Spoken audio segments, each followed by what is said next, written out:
আসসালামু আলাইকুম viewers, welcome to Hafsa's bright room. আজকে তোমাদের জন্য নিয়ে এসেছি বংশগতি ও বিবর্তনের ২য় নম্বর পর্ব নিয়ে। এই পর্বে আমরা শিখব ডিএনএ নিয়ে। ডিএনএ বংশগতির আরেকটি মাধ্যম, যার মাধ্যমে কিনা মা বাবার বৈশিষ্ট্য সন্তান সন্ততিতে বাহিত হয়। ডিএনএ ডিএনএ আসলে কি? DNA nucleic acid. আমাদের কোষে দুই ধরনের নিউক্লিক অ্যাসিড আছে, একটা ডিএনএ আর একটা হলো আরএনএ। এই ডিএনএ মেনলি আমাদের বংশগতি বহন করে থাকে, আর আরএনএ প্রোটিন সংশ্লেষণে সাহায্য করে। তা আমরা শিখবো ডিএনএ নিয়ে। তো DNA refers to deoxyribo nucleic acid. তো ডিএনএকে যদি আমি লিখি, ডিএনএ হবে ডিঅক্সিরাইবো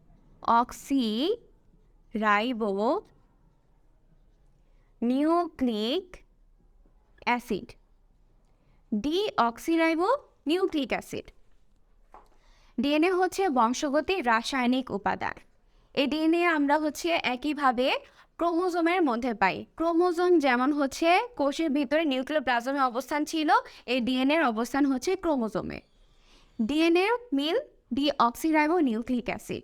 এই ডিএনএকে বলা হয় পলিনিউক্লিওটাইডের সর্পিলাকার গঠন, এবং ডিএনএ দুই সূত্র বিশিষ্ট হয়ে থাকে।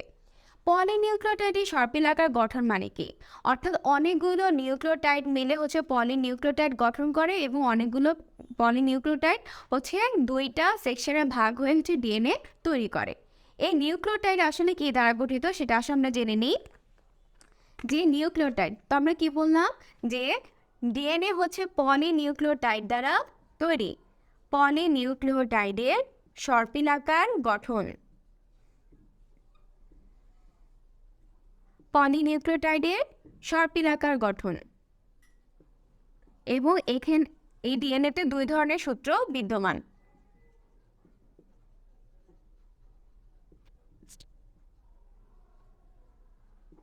আচ্ছা, তাহলে একটা পলিনিউক্লিওটাইড কি দ্বারা গঠিত সেটা আমরা দেখি।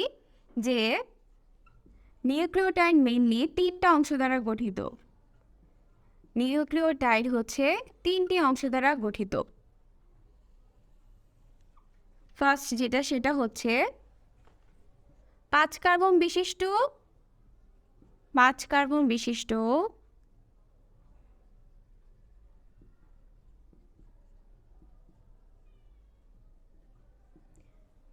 Deoxyribose sugar. Deoxyribose sugar. তারপর নাইট্রোজেনের বেস, নাইট্রোজেনাস বেস, নাইট্রোজেন গঠিত বেস। তারপর হলো অজৈব ফসফেট, অবশ্যই অজৈব ফসফেট।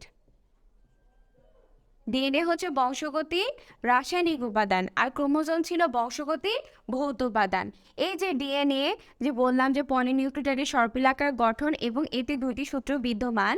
এই যে ডিএনএ যে দুইটা সূত্র বিদ্যমান, এই জিনিসটি সর্বপ্রথম আবিষ্কার করেছেন ওয়াটসন অ্যান্ড ক্রিক 1953 সালে, এবং তারা তাদের কাজের জন্য নোবেল পুরস্কার পান। তাহলে আমরা কি বললাম? এই যে পলিনিউক্লিওটাইড, একটা নিউক্লিওটাইড কি দ্বারা গঠিত? 5 কার্বন বিশিষ্ট ডিঅক্সিরাইবোজ সুগার, নাইট্রোজেন গঠিত ক্ষার, আরেকটা অজৈব ফসফেট। এই যে 5 কার্বন বিশিষ্ট ডিঅক্সিরাইবোজ সুগারটি বললাম, ডিঅক্সি মানে কি? ডিঅক্সি মানে একটা অক্সিজেন বাদ পড়ে যাওয়া। কোথা থেকে? রাইবোজ সুগার থেকে। তো দেখো, রাইবোজ সুগার মেইনলি এভাবে হয়। এটা যদি একটা রাইবোজ সুগার হয়,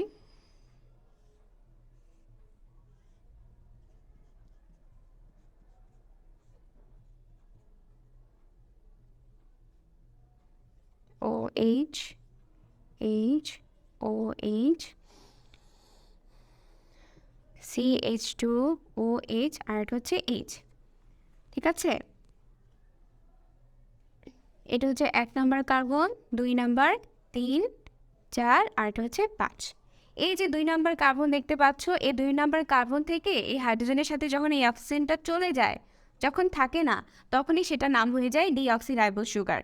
তাহলে ডিএনএতে যে সুগারটা থাকবে তার 2 নাম্বার কার্বন থেকে একটা অক্সিজেন চলে যায়, সেজন্য তার নাম হচ্ছে কি ডিঅক্সিরাইবোজ সুগার। তাহলে আমরা সহজেই বলতে পারি যে একটি নিউক্লিওটাইড 3টি অংশ দ্বারা গঠিত। একটা হচ্ছে 5 কার্বন বিশিষ্ট ডিঅক্সিরাইবোজ সুগার, নাইট্রোজেন গঠিত ক্ষার, অজৈব ফসফেট। তাহলে আশা করি বুঝতে পেরেছো কেন তাকে ডিঅক্সিরাইবো বলা হয়, কেননা ওর 2 নাম্বার কার্বন থেকে একটা অক্সিজেন চলে যায়, এই কারণে। আচ্ছা, তারপর হচ্ছে নাইট্রোজেন গঠিত ক্ষার। নাইট্রোজেন গঠিত ক্ষার কোনগুলো? Adenine, adenine, guanine, cytosine, cytosine, আর এটা হচ্ছে থাইমিন, থাইমিন। ঠিক আছে, অ্যাডিনিন, গুয়ানিন, সাইটোসিন আর থাইমিন। তাহলে নাইট্রোজেন গঠিত ক্ষার হচ্ছে মেইনলি হচ্ছে 4টা: অ্যাডিনিন, গুয়ানিন, সাইটোসিন আর থাইমিন। অ্যাডিনিনকে হচ্ছে আমরা এ দ্বারা প্রকাশ করি, গুয়ানিনকে হচ্ছে জি দ্বারা প্রকাশ করি, সাইটোসিনকে সি দ্বারা, আর থাইমিনকে হচ্ছে টি দ্বারা। ঠিক আছে, এই যে অ্যাডিনিন, গুয়ানিন, সাইটোসিন আর থাইমিন, এই 4টা বেসকে মেইনলি 2টা অংশে ভাগ করা হয়। একটা হচ্ছে পিউরিন আর একটা হচ্ছে পাইরিমিডিন। একটা হচ্ছে পিউরিন আর একটা পাইরিমিডিন। এই যে অ্যাডিনিন আর গুয়ানিন, ওদেরকে 2টাকে একসাথে বলবো আমরা পিউরিন, আর সাইটোসিন আর থাইমিনকে বলবো পাইরিমিডিন, পাইরিমিডিন। ঠিক আছে, তাহলে দেখো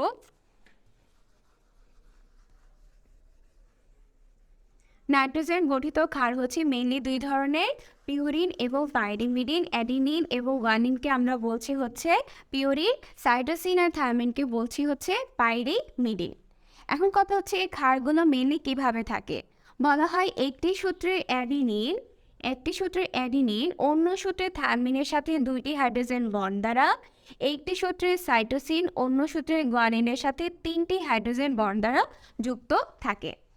তাহলে আমি কি বলতে পারি যে বংশগতির রাসায়নিক ভিত্তি হচ্ছে ডিএনএ এবং ক্রোমোজোমের প্রধান উপাদান হচ্ছে ডিএনএ। ডিএনএর পুনরূপ হচ্ছে ডিঅক্সিরাইবো নিউক্লিক অ্যাসিড। এটি হচ্ছে পলিনিউক্লিওটাইডের সর্পিলাকার গঠন। একটি নিউক্লিওটাইড 3টি অংশ দ্বারা গঠিত: 5 কার্বন বিশিষ্ট ডিঅক্সিরাইবো সুগার, নাইট্রোজেন গঠিত ক্ষার এবং অজৈব ফসফেট। এই নাইট্রোজেন গঠিত ক্ষার হচ্ছে 4 ধরনের: অ্যাডিনিন, গুয়ানিন, সাইটোসিন ও থাইমিন। এই 4 ধরনের ক্ষারকে আমরা 2টা অংশে ভাগ করব, পিউরিন আর পাইরিমিডিন। পিউরিন বলা হবে অ্যাডিনিন আর গুয়ানিনকে, পাইরিমিডিন বলা হবে সাইটোসিন আর থাইমিনকে। এই যে আমি বললাম পিউরিন এবং পাইরিমিডিন ওরা একজন আরেকজনের উপর নির্ভরশীল। যখন একজন আরেকজনের উপর নির্ভরশীল হয় তখন আমরা বলি তারা একে অপরের পরিপূরক। কিভাবে পরিপূরক? তারা একজন আরেকজন ছাড়া হবে না, বন্ড গঠন করতে পারবে না। কিভাবে দেখো, পিউরিনের অ্যাডিনিন পাইরিমিডিনের থায়ামিনের সাথে, দেখো অ্যাডিনিন আর থায়ামিন, ART, পিউরিনের অ্যাডিনিন পাইরিমিডিনের থায়ামিনের সাথে 2টি হাইড্রোজেন বন্ড দ্বারা। তারপর তোমার হচ্ছে পিউরিনের গুয়ানিন পাইরিমিডিনের সাইটোসিনের সাথে 3টি হাইড্রোজেন বন্ড দ্বারা যুক্ত থাকবে। ঠিক আছে, এবং ডিএনএ যে ডাবল হেলিক্স গঠন, এই গঠনটি সর্বপ্রথম প্রকাশ করেছেন ওয়াটসন আর ক্রিক 1953 সালে, এবং এই কাজের জন্য তারা হচ্ছে নোবেল পুরস্কার পেয়েছেন। তাহলে একটু খেয়াল করো, আমি যদি এখন হচ্ছে একটা ডিএনএটা দেখি, তাহলে ডিএনএটা নর্মালি কিভাবে হবে আমি আঁকবো। তো ধরে নাও হচ্ছে এটাই হচ্ছে আমার ডিএনএ,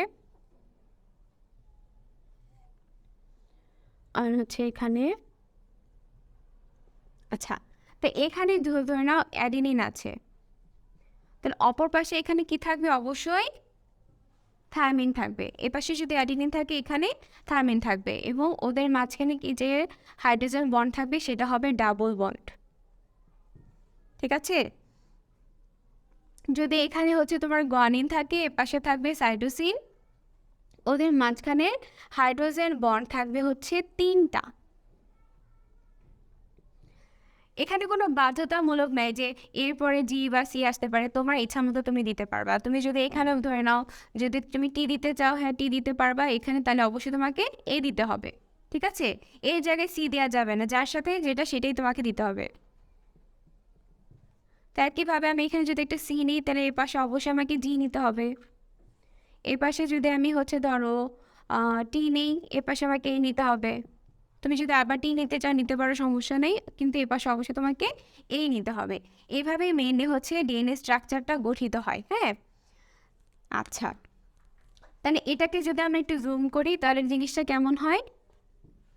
তো ফার্স্টে হচ্ছে আমি কি বললাম যে নিউক্লিওটাইড 3টা অংশ দ্বারা গঠিত। তাই ফার্স্টে হচ্ছে কি ছিল 5 কার্বন বিশিষ্ট ডিঅক্সিরাইবোজ সুগার। তাহলে আমি 5 কার্বন বিশিষ্ট ডিঅক্সিরাইবোজ সুগার রাখলাম। তারপর ছিল কি একটা নাইট্রোজেনাস বেস। তাহলে এর পাশে যদি আমি নাইট্রোজেনের বেস হিসেবে ধরলাম অ্যাডিনিন, এটা হচ্ছে অ্যাডিনিন। তারপর হচ্ছে আমার কি ছিল, এখনও কিন্তু সেটা নিউক্লিওটাইড হয়নি। নিউক্লিওটাইডের জন্য আরেকটা জিনিস লাগবে, সেটা হচ্ছে একটা অজৈব ফসফেট। দেখো আমি এখানে একটা দাগ দিয়ে তারপর এখান থেকে দিয়েছি, এখানে কিন্তু দেইনি। কেন? কারণ এটা হচ্ছে আমার এখানে একটা কার্বন বিদ্যমান, এই কার্বনের সংখ্যা হচ্ছে 5, এটাকে বলবো আমরা 5 নাম্বার কার্বন। ঠিক আছে, তাহলে এই যে একটা স্ট্রাকচারটা তৈরি হলো না, এই স্ট্রাকচারটা খুবই ছোট অংশ, ধরে নাও যে এই এতটুকু অংশের স্ট্রাকচার তৈরি হলো। ঠিক আছে, এই অংশটার নাম হচ্ছে মেইনলি নিউক্লিওটাইড, এটার নামই হচ্ছে নিউক্লিওটাইড। আচ্ছা, তাহলে এ যদি এ পাশে থাকে অবশ্যই অপর পাশে কি থাকবে, টি থাকবে। তাহলে এটা হচ্ছে কি ডাবল বন্ড দিব এবং এখানে একটা টি দিব, কারণ এর সাথে কি যাবে, থায়ামিন যাবে। যাবো তারপর দেখো এই যে সুগারটা এখন হচ্ছে বিপরীত দিকে যাবে, অর্থাৎ এ 5 নাম্বারটা ছিল উপরে, ওর 5 নাম্বারটা থাকবে নিচে। ঠিক আছে, কেন? ডিএনএ আরেকটা বৈশিষ্ট্য যে দুইটা সূত্র একে অপরের পরিপূরক হবে, কিন্তু আবার বিপরীতমুখীও হবে। ঠিক আছে, তাহলে আমি এখানে যদি আমি আরেকটা সুগার দিই, সুগার দিলাম, তাহলে দেখো এখন হচ্ছে 5 নাম্বারটা এখানে চলে আসছে, এখানে ফসফেট গ্রুপটা চলে আসবে 5-এ, আর এখানে হচ্ছে আরেকটা অংশ থাকবে। তাই এটা হচ্ছে সুগার, এটাও সুগার, আর এই অংশটা এটা হচ্ছে তোমার একটা, এখানে মোট হচ্ছে 2টা নিউক্লিওটাইড। বুঝতে পেরেছো? তো এভাবে অনেকগুলো অংশ মেনে হচ্ছে এভাবে পরপর যেতে যেতে একটা ডিএনএ তৈরি করবে। তাহলে আশা করি বুঝতে পেরেছো যে নিউক্লিওটাইড মেইনলি 3টা অংশ দ্বারা গঠিত। আচ্ছা, এখন আমরা যেটা শিখবো সেটা হচ্ছে ওদের লেন্থ নিয়ে, যে ডিএনএটা আসলে কোন জায়গায় কতটুকু দৈর্ঘ্য প্রস্থে কেমন। তো ধরে নাও এটা যদি আমি একটা ডিএনএ আঁকি,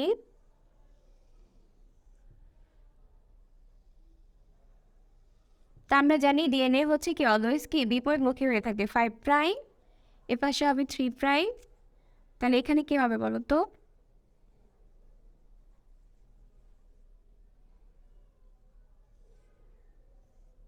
5 প্রাইম 3 প্রাইম 5 প্রাইম 3 প্রাইম, অর্থাৎ বিপরীতমুখী হয়ে থাকবে। হ্যাঁ, এই যে তখন তোমাদের এখানে বইয়ে লেখা আছে যে ডিএনএ প্রতি প্যাচের দৈর্ঘ্য, প্রতি প্যাচে 10টা করে নিউক্লিওটাইড থাকে। প্রতি প্যাচ মানে কি, এখানে প্যাচ কয়টা দেখো, 1টা 2টা, তাহলে এই প্রতি প্যাচে কয়টা করে থাকবে, 10টা করে নিউক্লিওটাইড। তাহলে আমরা হচ্ছে এখানে ধরে নিব যে এখানে 10টা নিউক্লিওটাইড বিদ্যমান। তাহলে ডিএনএ প্রতি প্যাচে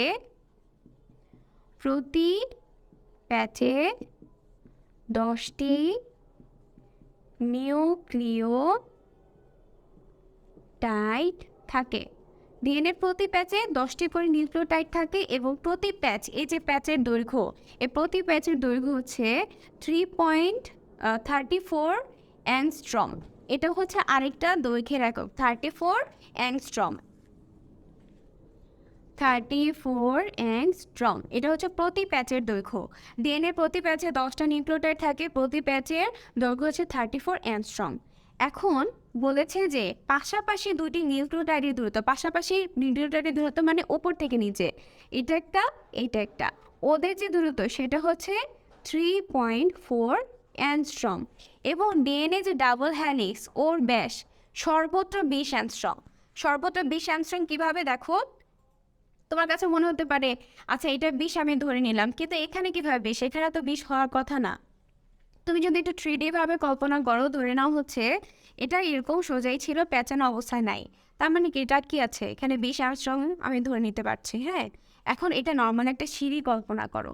এই সিঁড়িটা যখন হচ্ছে তুমি যখন হচ্ছে একটা পেঁচানো সিঁড়ি কল্পনা করবে, তখন সিঁড়িটা কি তোমাকে আপাত দৃষ্টিতে মনে হবে যে ওই জায়গাটা আসলে কি দৈর্ঘ্যটা সব জায়গায় সেম না, কিন্তু আসলে কিন্তু সেম। তাহলে আমি কি বলতে পারবো যে ডিএনএ ডাবল হ্যালিক্সের ব্যাস হচ্ছে সর্বত্র 20 অ্যাংস্ট্রম। ডিএনএ ডাবল হ্যালিক্সের ব্যাস, ডিএনএ ডাবল হ্যালিক্সের ব্যাস সর্বত্র 20 অ্যাংস্ট্রম। এবং ডিএনএ যে দণ্ডগুলোতে, এই দণ্ডগুলোতে কি আছে বলো তো? এখন আশা করি পারার কথা। এই দণ্ডগুলোতে শুধুমাত্র কি থাকবে? সুগার থাকবে, আর এটা হচ্ছে ফসফেট থাকবে। এবং এই ফসফেটগুলো কি অবশ্যই অজৈব হতে হবে, ঠিক আছে? তাহলে ডিএনএ মেইন কাজটা কি? ও হচ্ছে জাস্ট বৈশিষ্ট্যটাকে বহন করবে। এই ডিএনএ স্ট্রাকচার উইথ বৈশিষ্ট্য এবং গঠন অবশ্যই খুবই ভালো করে শিখতে হবে, এক্সামে এটা খুবই ইম্পর্টেন্ট, এটা প্রায়ই আসে ডিএনএ নিয়ে। তো আশা করি হচ্ছে তোমরা ডিএনএ অংশটা নিয়ে বুঝতে পেরেছো। আমার পরবর্তী ভিডিও পাওয়ার জন্য অবশ্যই আমার চ্যানেলটি সাবস্ক্রাইব করবে এবং অনেক বেশি বেশি শেয়ার করবে। আর কোনো যদি সমস্যা থাকে অবশ্যই কমেন্ট করে আমাকে জানাবে। আল্লাহ হাফিজ।